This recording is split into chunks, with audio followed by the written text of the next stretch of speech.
Management of Change, and this is submitted to HRDC Dr. Babasaheb Ambedkar Marathwada University Aurangabad during refresher course in teacher education, and that was held during the February, that is 6th February to 20th February 2020. So let's begin with the seminar presentation. So there is one institution which is planning to go change the system of attendance. So they want to uh, just incorporate this machine into their institution. So this new time and attendance system they want to incorporate in their system. Then they want to also change the filing system of the institution also. So instead of files, they want to just keep all data in computer. So they want to transit from paper to electronic requisitions. So and they want to introduce the new technology in teaching and learning, and they want to distribute the staff in new office space. So can you tell me what this institution want to do? Yes, very good. They want to change according to the needs of the requirements. Okay, so today our topic is management of change. So there is a need of change and we have to manage this change. I am Dr. Niyaz Ahmad. So let's begin with this topic. So here first we have to understand what is change. So change, basically education institution we are talking about, because we are concerned about teacher education. So education institution deals with people such as students and teacher as well as parents, and these people, they interact with each other, they interact with their various environments, and the external environments are in the state of change. We know that outside of the school, the external environment, that is in the state of change, and their influence will always be there on the education institution, and this influence makes the institution dynamic. Okay, so their influence, the change, the external environment, the changes happening in there, they are going to influence on the educational institutions, and these institution due to that makes themselves dynamic. So if the institution failing to manage employees through change, that can be costly for them. So if the institution they are not been able to manage their employees, and they are not been able to convince the employees to go for change, then it can be costly for the institutions. So employees who are dissatisfied with or upset by the change are generally less productive. So if the employees who are working in the institution, they are not very satisfied with the change, or they are upset by the change, they are very not very convinced by the change, then generally they are less productive, they are not going to involve themselves in the new system. Then an organization that is serious about the change management should develop a communication plan, a roadmap for change, integrated training programs, and a well plan for dealing with resistance. So if the institution want to go for the change, then he should develop in advance a communication plan, that how he is going to convince the employees, a roadmap for change, that what are the process they are going to adapt while going for change, then how they are going to train the employees, the integrated training programs, and a plan for dealing resistance. If the employees resist, then what are the different plans they are going to have to deal with this kind of resistance. So normally what happens, approximately 70% of the change initiatives fails due to negative employees attitude, because the management has not convinced their employees, and due to that, and it is due to unproductive management behavior. So whatever changes normally the institution take the initiative, almost 70% fails because of this negative employees attitude, and it is due to the unproductive management behavior. So we can say that change is a process, not an event. It is not that you can just only once change and it is the change, and the your work is done forever. No, it is a continuous process, and you have to change whenever there's a need. So it can be planned or unplanned, the change can be planned or unplanned. This change can be influenced by forces, and these forces can be inside of the institution or can be outside of the institution. These changes can be brought by the employees in the institution, or it can be brought due to the pressure of the outside stakeholders of the education institution. So we can say in the nutshell that change is a process of altering behavior, purposes, structures, procedures, or product of some unit within an institution. So it is the process where the employees have to alter their behavior.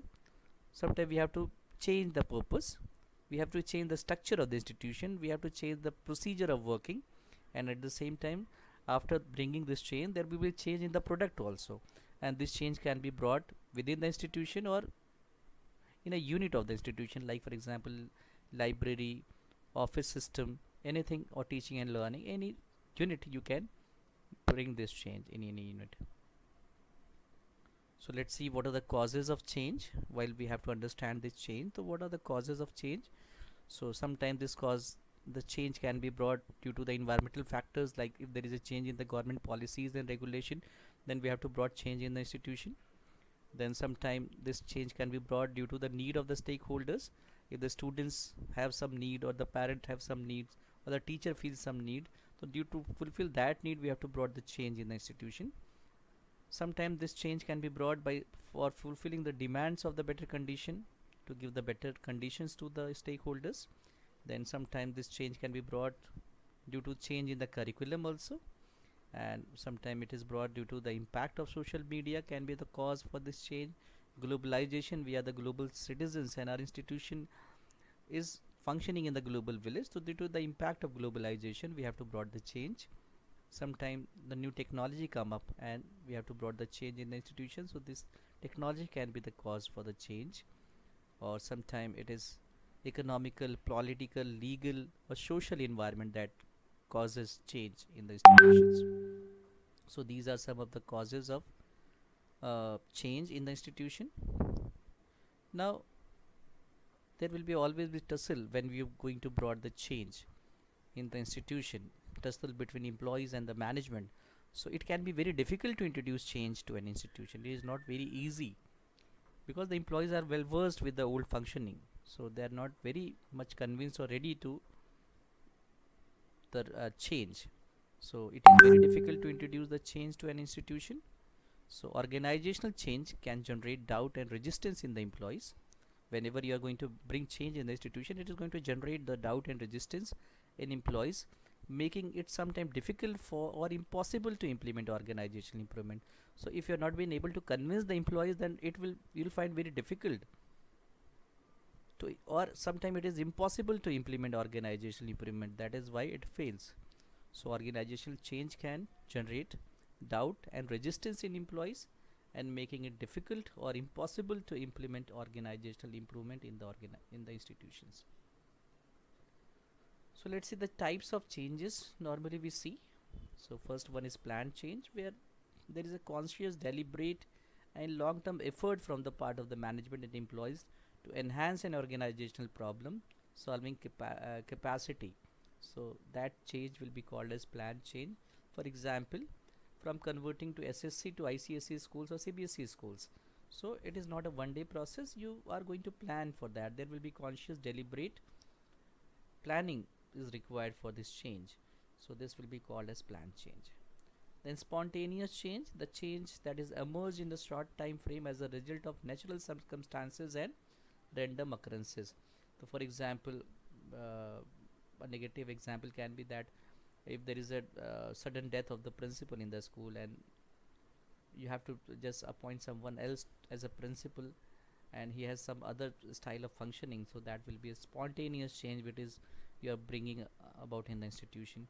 Evolutionary change, the change associated with the idea that institution that evolve through time, people, conditions, and events. So evolutionary change, for example, 1 year B.Ed to 2 year B.Ed, now integrated B.Ed program. So these are the evolutionary changes that you are bringing about in the system. So these are the types of change that normally we see. So this is all about change.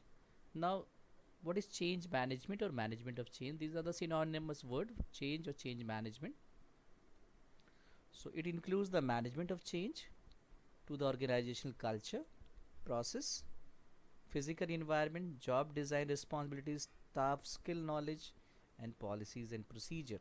So if there is a change to the organizational culture, processes, physical environment, job design or responsibilities, staff skill or knowledge, policies and procedure, and if you are managing this change, then this will be called as change management.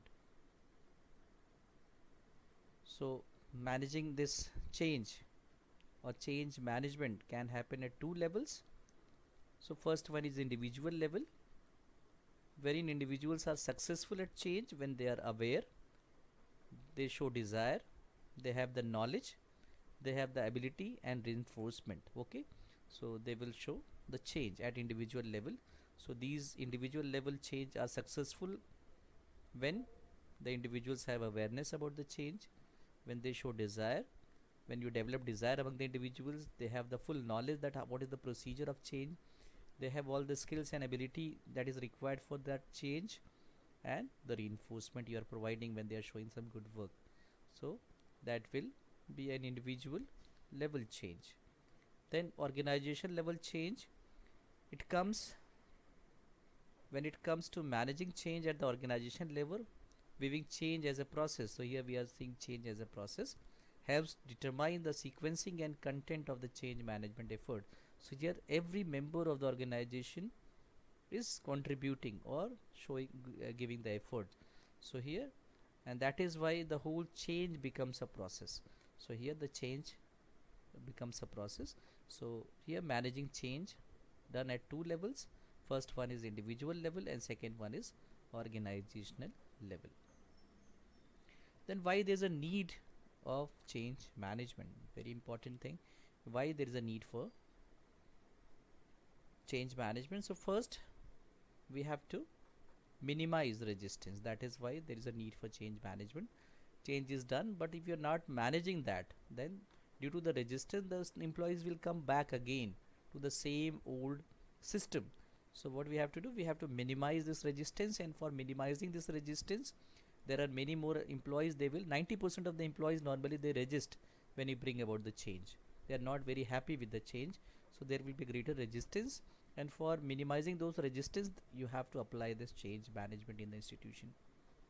Then increase engagement. If you are having a good change management or management of change in the institution, and if you want to brought about the change in the institution, then you are going to aware your employees, you are going to show them what are the procedure to bring the change in the institution, and this will help to increase engagement in the institution in the change.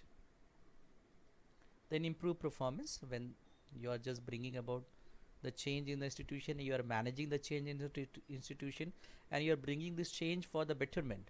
So if this change is brought for the betterment and employees are involved in that betterment, so it is ultimately going to improve the performance of the employees.